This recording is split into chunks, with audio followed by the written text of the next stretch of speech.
karena ternyata tergugat prinsipal itu sudah menyiapkan skenario tidak datang, skenario tidak menghormati mediasi, skenario tidak beritikat baik, atau skenario itikat jahat.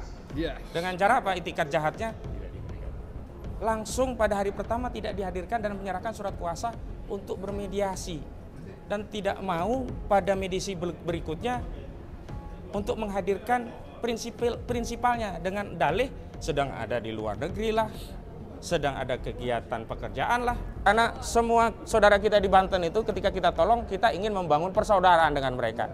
Adapun konsekuensi persaudaraan dengan para korban ini akhirnya bermusuhan, berlawanan dengan oligarki, ya itulah konsekuensi.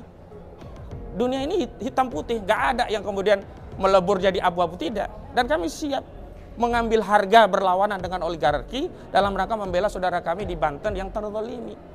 Orang-orang yang tidak tahu korban itu bisa saja mengatakan, oh ini hanya pembangunan, oh ini indah, oh ini seperti Singapura. Tapi mereka tidak tahu bagaimana sawah yang dirampas, bagaimana sungai yang diuruk, bagaimana orang yang diintimidasi, ada yang 6 bulan ditongkrongi agar menjual tanahnya, bagaimana tanpa sepeser pun rupiah dibayar, tambak berubah menjadi perumahan 28 hektar. Ini semua kami menyaksikan. Tanggal 10 ini sejarah digital dilakukan pertama kalinya mediasi. Yang tentu nanti penjelasan mediasi ini saya serahkan kepada Ustadz Ahmad Khozinuddin. Oh ya. Nganterin doang. Baik, terima kasih. Assalamualaikum warahmatullahi wabarakatuh. Waalaikumsalam warahmatullahi wabarakatuh. Hari ini kami hadir mediasi, bahkan prinsipal kami hadirkan sebagai bukti bahwa kami sebagai penggugat punya itikat baik dalam menyelesaikan perkara dan mentaati prosedur berperkara di pengadilan negeri dalam perkara perdata sebagaimana diatur dalam Peraturan Mahkamah Agung Nomor 1 Tahun 2016 tentang prosedur dan tata cara bermediasi. Tadi kami sangat kecewa. Kenapa? Karena ternyata tergugat prinsipal itu sudah menyiapkan skenario tidak datang, skenario tidak menghormati mediasi, skenario tidak beritikat baik, atau skenario itikat jahat. Dengan cara apa itikat jahatnya?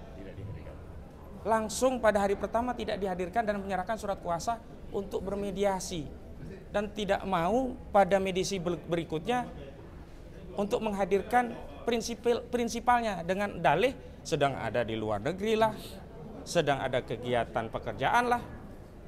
Padahal ya, kalau hari ini mereka datang tanpa surat kuasa mediasi, menyampaikan uzur kepada hakim mediator, mohon maaf, hari ini kami belum bisa menghadirkan mediator. Alasannya apa? Di luar negeri, memberikan bukti ini tiket pesawatnya, ini kopi pendaratannya dan sebagainya. Paling tidak ada 2 yang bisa kita baca. Yang pertama, ada niat baik, tidak merencanakan untuk tidak hadir. Yang kedua, alasannya itu reasonable, punya dasar. Lah hari ini tiba-tiba sodorkan surat kuasa untuk mediasi, tiba-tiba katakan, siapa lo? Kalau bicara kita ini sibuk, kita semua sibuk. Ibu-ibu sibuk itu. Ada yang dari Jakarta, ada yang dari Bandung, ada dari Bekasi, ada dari Bogor. Dikiranya emak-emak, ibu-ibu, penggugat prinsipal seperti Bang Rizal Fadilah itu dari Bandung. Apa tidak sibuk? Nah ini yang sebenarnya kami itu mengikuti apa yang diinginkan oleh Saudara Aguan Sugianto Kusuma dalam wawancara Tempo, menyatakan ya kalau ada masalah bawa ke proses hukum, jangan demo-demo dan sebagainya. Lah hari ini justru kita bawa ke proses hukum dan saudara justru tidak punya itikat baik untuk menghadiri dalam proses hukum yang saudara inginkan begitu.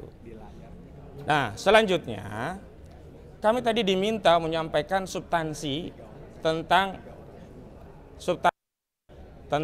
apa sih yang menjadi tawaran kami dalam proses mediasi. Sekali lagi kami tadi menegaskan kita ini warga negara Indonesia, ada purnawirawan jenderal, ada aliansi rakyat menggugat, itu semuanya itikat baik.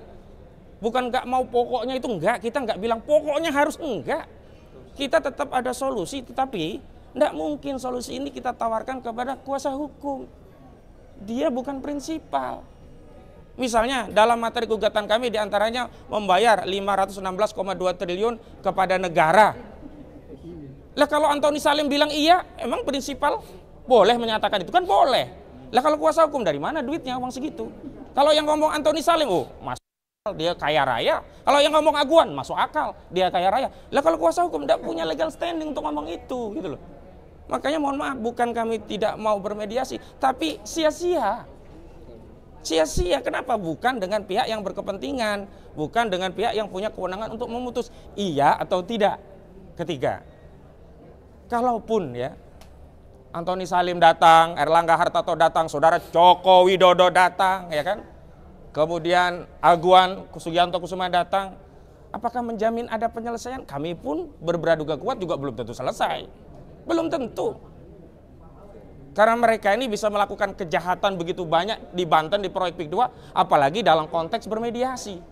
Yang sudah mereka lakukan saja begitu, banyak orang terzalimi, apalagi hanya 20 penggugat gitu.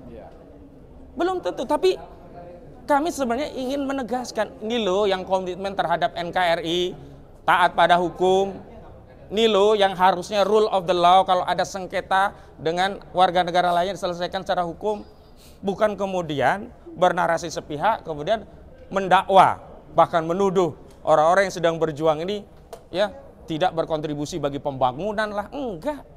Sekali lagi kita tidak anti pembangunan, nggak ada masalah pembangunan, tapi setiap pembangunan yang dibangun di asas penindasan, merampas tanah rakyat, tidak ada nilainya bagi kami. Seterusnya tadi sempat ada perdebatan, kuasa hukum menyatakan cukup kami yang akan memanggil, menyampaikan bahwa minggu depan, mundur sih hari Selasa ya, bukan hari Senin ya, hari Selasa berarti tanggal 18 Februari 2004 akan menghadirkan tergugat prinsipal, menghadirkan Joko Widodo, menghadirkan Erlangga, menghadirkan Aguan, menghadirkan Antoni Salim. Kalau Erlangga tadi tidak datang, kuasanya pun tidak datang, maka akan dipanggil. Tapi tadi menarik, Bu Kurnia Triroya ini menyampaikan bahwa persoalannya kita sudah terlalu banyak ya pengalaman buruk dengan saudara Joko Widodo. Bukan kita tidak percaya pada kuasa hukumnya, tetapi kita ingin negara hadir melalui apa? Pemanggilan resmi dari pengadilan. Kalau ternyata nanti panggilan resmi tidak hadir, ya sudah, kita menjadi punya hak konstitusional untuk menyatakan Erlangga Hartarto, Joko Widodo, Sugianto Kusumo, Antoni Salim, Mas Kota, Surtawijaya adalah orang-orang yang tidak punya itikat baik, atau dalam pengertian lain mereka ini punya itikat jahat, tidak mau hadir dalam proses mediasi secara langsung. Dan yang terakhir dari yang terakhir, kan nanti ada yang lainnya.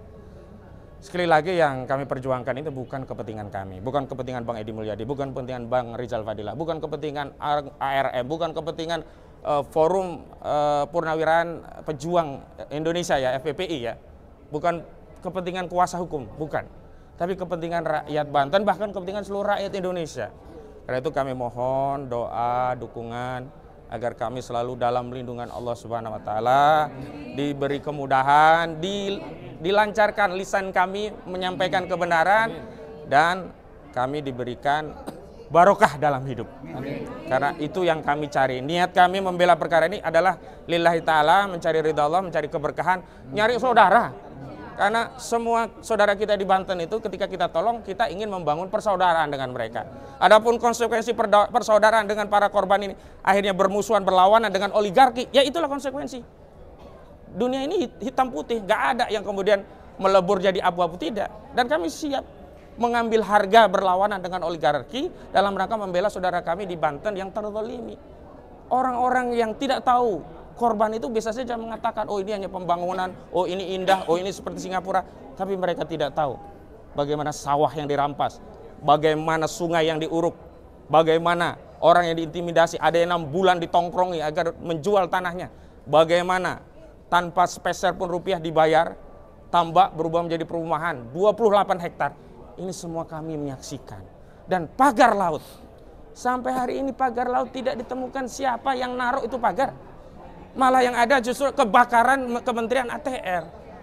Jadi ini sebenarnya kebakaran atau dibakar. Ini kita kan tanda tanya begitu ya. Dibakar. Ya, kenapa?